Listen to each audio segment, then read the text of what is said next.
Bonsoir à vous tous. Une petite vidéo spontanée à nouveau pour vous partager des réflexions des derniers jours.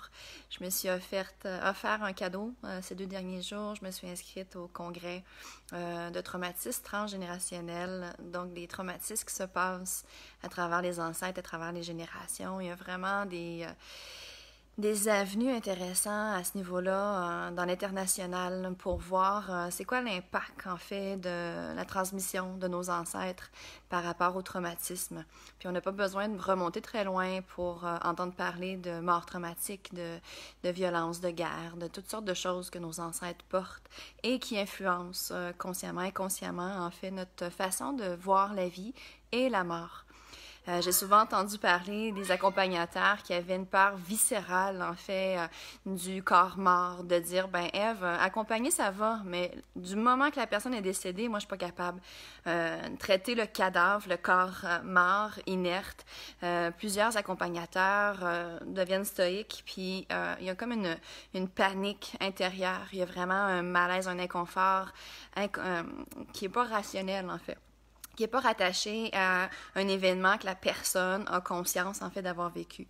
La même chose pour les funérailles. Il y a des gens qui refusent d'aller dans un salon funéraire s'ils sont pour voir le corps.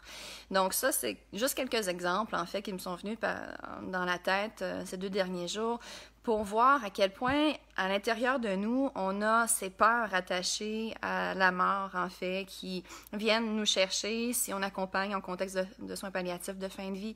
Peu importe qu'on soit le bénévole, le proche aidant, un professionnel de la santé.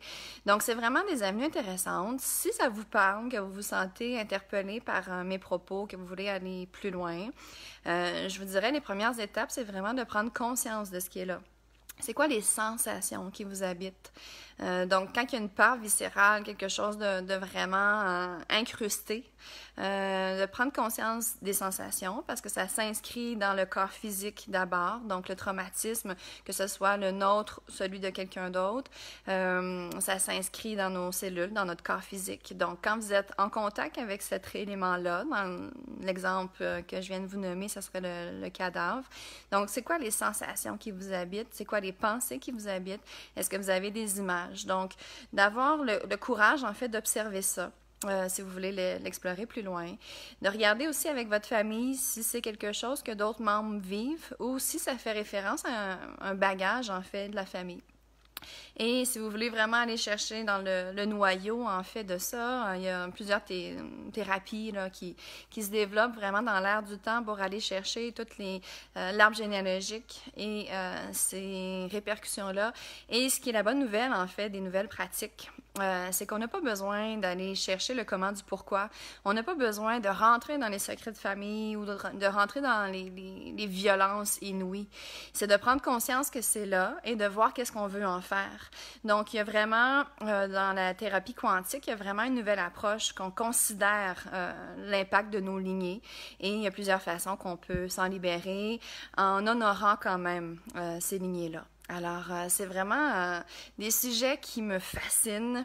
Moi, je suis une curieuse née, donc c'est vraiment dans l'air du temps. On est vraiment dans une nouvelle façon d'aborder la fin de vie, l'accompagnement, d'aborder le processus de deuil. Parce que ce que je vous parle là, s'il y a des nœuds de traumatisme, nécessairement, ça va entraver ou impacter à tout le moins le processus de deuil. Donc, qu'est-ce qu'on veut faire de ça? J'ai nommé le secret de famille. Ce qui est intéressant aussi, c'est quand on a la chance, en fait, de parler ensemble, que ce soit vous qui posez les questions ou qui a de l'information à transmettre. Ça se dit qu'il y a des secrets de famille, mais que c'est trop lourd à dévoiler. Déjà, de nommer ça, c'est immense.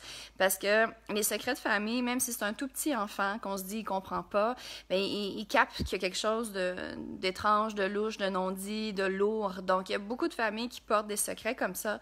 Et déjà, de dévoiler que ça existe, c'est énorme.